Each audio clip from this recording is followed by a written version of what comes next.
상황이 점점 악화되자 유럽뿐만 아니라 미국과 각 나라들은 강력한 대책을 세우고 있습니다. 반면 한국은 이제 정점이 지나고 16일현재 전날 늘어난 숫자가 74명까지 줄어들었습니다. 한국은 중국이나 이탈리아, 유럽 각국들과 같이 지역을 봉쇄하지도 국경을 막지도 않았습니다. 한국은 정부 차원에서 빠르게 대처하고 투명한 정보를 공개했으며 자발적인 시민들의 참여를 통해서 성공적으로 대처하는 모습을 보여주고 있습니다. 이젠 국내가 아닌 국외에서 숫자가 늘어나자 한국은 전 세계를 상대로 특별 입국 절차를 시행할 것이라고 했습니다. 한국에서 시행하는 입국 절차는 많은 나라들이 배우러 올 정도로 뛰어나다고 평가받고 있습니다. 이런 가운데 지난 15일 BBC에 출연한 강경화 장관의 발언은 영국을 비롯한 유럽인들에게 큰 충격을 주었습니다. 강경화 장관은 방송에서 이렇게 말했습니다. 대한민국의 경제는 상호 의존성이 아주 강한 의지를 하고 있기 때문에 경제, 관광, 가족 방문 등에 대하여 이 투명성과 정직함을 국제사회에 공개함으로써 이 상호 의존 기조를 유지하려 합니다. 또한 이러한 일이 이번이 끝이 아닐 것이기 때문에 우리의 경험과 모델이 다른 국가에 전달됨으로써 위기 극복에 도움이 되기를 바라고 이러한 경험을 광범위한 국제적 협력을 선도해 다음에 있을 상황에 보다 나은 준비를 할 수 있게 되기를 바랍니다. 이 같은 발언은 급작스러운 상황에 물을 걸어잠그고 불안해하고 있는 유럽 각국들에게 큰 인상을 주었습니다. 이 방송 후에 영국 내에서는 이런 댓글들이 달렸습니다. 그건 한국이 훌륭한 리더십을 가지고 상황을 통제하기 때문이다. 한국의 외무장관이 말하는 거 딱 5분 지켜보고 그녀가 영국의 수상이 되길 바랬다.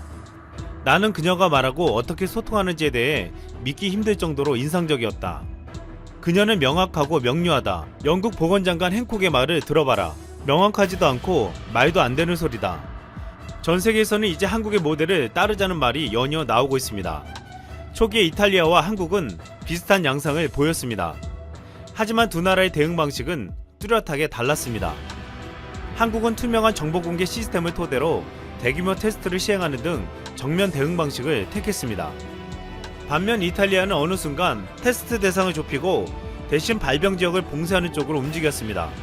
결국 이탈리아는 한국보다 3배 이상 늘어나며 실패했다는 결과를 보여주었습니다. 각 나라들이 더 이상 손을 쓸 수 없다고 판단되어 문을 걸어 잠그는 정책을 쓸 때 한국은 더 대규모로 더 빨리 테스트해서 퍼지는 것을 막았습니다. 스웨덴의 한 언론은 이를 두고 한국이 대처할 수 있는 공식을 만들어냈다고 평가했습니다. 또한 외신들은 하나같이 한국이 정면 대응을 했다고 평가했습니다. 프랑스 유력지 르피가로는 한국 정부 시민들의 대응과 자국의 대처를 비교하며 한국에서 교훈을 찾아야 한다는 내용을 보도했습니다. 르피가로는 13일판 기사에서 중국은 주민들의 가장 기본적인 권리까지 외면하면서 1억 5천만 명을 억제하며 경제를 중단시키기까지 했지만 민주주의 국가 한국은 국가 전체를 멈추게 하지 않으면서도 일상생활의 구체적 대책을 마련하는 등 발빠르게 대응을 했다고 호평했습니다. 또한 한국의 신속한 테스트 능력에 대해 산업계의 동원과 대규모 사회적 투자로 훌륭한 시스템이 구축된 결과로 위험이 있다고 판단된 모든 사람에게 테스트가 무상으로 진행되었다고 소개했습니다. 이제는 중화권 언론들도 중국이 아닌 한국을 따라야 한다고 보도하고 있습니다. 홍콩 사우스 차이나 모닝포스트는 한국의 대응은 중국과 정반대다. 그리고 작동한다고 하며 한국의 개방성과 시민들의 협력으로 큰 성과를 거두고 있다며 국민의 협력 정신을 높이 평가했습니다. 중화권 매체 더웨이는 경제 충돌을 피하려면 한국 모델이 중국보다 더 낫다고 말했습니다. 더웨이는 중국은 기본적으로 10억 명이 넘는 국민을 집에서 밥만 먹게 하고 모든 사회활동과 소비활동을 정지시켜서 막는 것이 가능했다며 이 때문에 중국의 1분기 경제성장은 제로 상태가 될 것이라고 보도했습니다. 일각에서 한국의 대처 방식은 한국 2억기에 가능했다는 평가를 하기도 했습니다. 한국은 세계적인 건강보험제도와 의료 시스템을 구축하고 있고 초기에 6시간 만에 테스트할 수 있는 대규모 진단키트를 만들어냈다는 것입니다. 또한 헌신적인 공무원과 기용이 편리한 경찰 및 군 인력이 있었고 무엇보다 뛰어난 시민의식이 이를 가능하게 했다고 했습니다. 이번 상황을 겪으면서 전 세계는 언젠가는 끝날 것이라고 믿고 있지만 앞으로 이 같은 상황이 반복될 수 있다는 불안에 우려하고 있습니다. 이에 대해 전 세계는 앞으로 한국처럼 해야 한다고 말하고 있습니다. 사우스 차이나 모닝포스트는 이번 상황에서 한국이 보여준 모습을 이렇게 평가했습니다. 한국은 세계 국가에 영광과 희망을 주는 원천이 되었다. 몇 달 동안 서방의 언론에서 조명해온 것은 오직 한국에 대한 뉴스밖에 없었습니다. 그런데 왜 그렇게 서양에서 한국만을 오로지 보도했는지 이제서야 그 이유가 나오고 있습니다. 바로 한국만이 전 세계에서 한 자릿수나 두 자릿수 감염자를 지금까지 온전하게 유지하고 있다는 것인데요. 서양에서는 이미 한국 방식이 최고이며 코로나를 막을 수 있는 유일한 나라라고 판단했다는 것입니다. 특히 3개월 전에 한국의 방역을 극찬했던 해외의 전문가나 언론 중에 현재 상황을 정확하게 내다본 서양의 보도가 관심을 끌고 있습니다. 그들은 한국이 얼마나 강력한지 이미 알고 있었던 것입니다. 3개월 전 상황을 예측했던 외신들의 보도는 뒤에서 살펴보기로 하고 우선 한국을 비판했던 세력도 보겠는데요.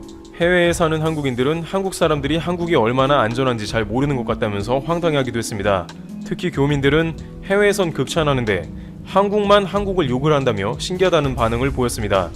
실제 국내에서는 일부에서 코로나 관련 한국에 관해서 비판이 끊이지 않았기 때문이라는데요.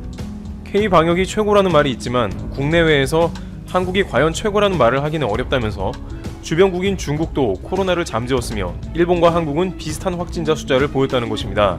특히 일본의 일부 언론들은 테스트 숫자가 능사가 아니라며 독일의 케이스를 예를 들기도 했습니다. 최근 일본 현대 온라인 시사지는 과연 테스트가 많다고 안전한가 라는 기고를 냈습니다. 독일은 한 주간 코로나 검사 숫자가 100만 건이 넘을 정도로 대량의 검사를 진행한다는 것입니다. 그렇지만 하루에 확진자가 수백 명씩 여전히 나온다며 방역 모범국인 독일의 확진자 검사가 효과가 있냐는 것이 의문이라는 취지의 보도를 하기도 했습니다. 그러면서 일본은 마스크와 거리 두기를 잘하기 때문에 굳이 검사를 많이 하지 않아도 확진자가 덜 나온다면서 일본의 확진자 숫자가 적은 이유는 생활수칙을 잘 지키는 민도, 즉 국민성이 일본에서는 높다면서 그것이 일본의 확진자를 줄인 계기가 아니겠냐는 보도가 나갑니다. 그러나 많은 전문가들은 여전히 일본의 감염 숫자는 빙산의 일각에 불과한 게 아니냐는 의견을 내고 있습니다. 병상이 부족해 검사를 거부하는 경우가 여전히 많고 그나마 확진율도 10%나 넘어 전 세계에서 가장 이상한 확진자 비율과 검사 숫자를 보여주고 있다는 것입니다. 테스트를 안 하는 일본은 얼마나 위험한지 경고합니다. 일본의 전문가들은 7월에는 매일 100명대 이상, 8월에는 매일 10,000명대 이상이 나올 거라고 예측했는데 실제 전문가들의 예상대로 가고 있는 모습입니다. 다만 검사 숫자는 턱없이 부족해 실제 감염자는 현재 확진자 수의 10배 이상으로 추측되고 있습니다. 한편 한국은 전 세계가 코로나 싸움에서 무너져가는 가운데 혼자만 버티고 있다는 정황이 나온 것이죠. 한국과 같이 한때 코로나 감염자가 거의 나오지 않던 중국은 신장을 중심으로 100명 이상의 확진자가 나왔고 홍콩도 150명의 확진자가 매일 나오면서 사스 때의 공포가 재현되는 조짐을 보이고 있는 것입니다. 코로나 청정지역으로 불리웠던 베트남의 경우에도 확진자가 일 50명 정도가 현재 나오고 있습니다. 이것으로 인해서 코로나가 얼마나 잡기가 어려운 질병인지 확인할 수 있는 동시에 다시 또 한 번 한국의 쥐잡기식 IT 코로나 방역이 얼마나 강력한지 전 세계에 입증을 하게 된 셈이 된 것입니다. 3개월 전에 있던 K-방역과 관련한 온갖 극찬은 많이 있었습니다만 그중 현재 상황과 관련하여 정확하게 예측을 한 언론사가 몇 있는데 미국의 뉴욕타임스는 한국이 코로나 방역을 성공할 이유를 들었는데 코로나가 퍼지자마자 해당 지역의 대대적인 검사와 격리자의 추적 감시, 국민들의 전적인 협조를 그 예로 들면서 이런 조건을 갖출 나라는 거의 없으며 미국과 유럽에서는 실행이 불가능하다고 했습니다. 4개월 전 뉴욕타임스의 보도대로 한국 외의 대부분의 국가들은 현재 코로나로 인해 사경을 헤매고 있습니다.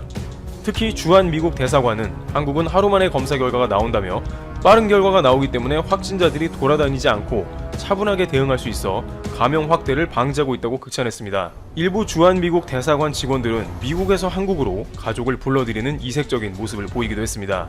CNN은 한국이 정말로 놀라운 점은 국경을 닫지 않고 코로나를 거의 완벽에 가깝게 제압하고 있다는 점이고 이것은 전 세계 모든 국가들이 가장 하고 싶어하는 코로나 방역이라고 치켜세웠습니다. 이러한 보도가 중점적으로 나온 것이 3, 4월 정도였고 그 당시만 해도 한국은 안도하긴 했습니다만 해외에서 왜 그렇게 한국에 대해 극찬을 하는지 몰랐지만 수개월이 지난 결과 딱 들어맞았다는 것입니다. 스티브 고틀립 FDA 전 국장은 3월쯤 트위터를 통해 동북아시아에서 가장 문제는 일본이라고 지적했습니다. 그런데 5, 6월 들어서 한국과 일본의 확진자 숫자가 비슷하게 나오면서 그 예측이 틀린 게 아닌가 하는 지적도 나왔습니다만 7월이 되면서 일본의 확진자가 폭발하는 모습을 보여서 다시 주목을 받게 됩니다. 그는 한국은 가장 이상적으로 코로나 방역을 하고 있으며 진짜 문제는 일본이라고 했습니다.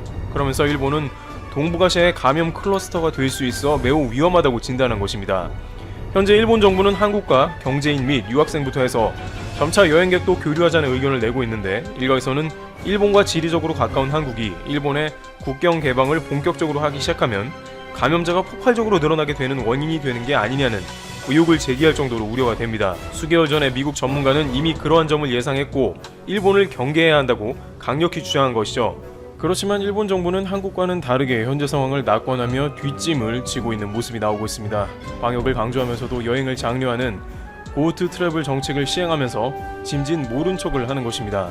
오늘자 스가 관방장관은 확진자 숫자 증가가 3, 4월에 비해 완만하다는 의견을 제시했는데 당시의 확진자 숫자보다 지금이 2배가 넘어가기 때문에 일본 국민들의 거센 저항을 받으며 코로나 정책이 도마에 오르고 있습니다. 의료기관에서는 검사도 안 해주고 정부는 괜찮다지만 확진자는 1000명 이상으로 수직 상승하고 있는 것입니다. 한편 WHO에서도 다시 한번 홀로 강하게 버티고 있는 한국을 극찬하는 모습이 나오고 있습니다. 마이클 라이언 WHO 긴급준비대응 사무차장은 스위스 제네바 WHO 본부에서 열린 화상 언론 브리핑에서 지난 6개월 동안 얻은 교훈을 묻는 말에 부유한 국가들의 보건 시스템이 예상보다 훨씬 더 부족했다며 이같이 답했습니다. 그는 부자 나라들이 코로나19 대응을 위해 필요한 보건 정책을 너무 늦게 취하는 것을 보고 놀랐다면서 공중보건에 대한 투자 부족이 심각하다는 점을 배웠다고 밝혔습니다.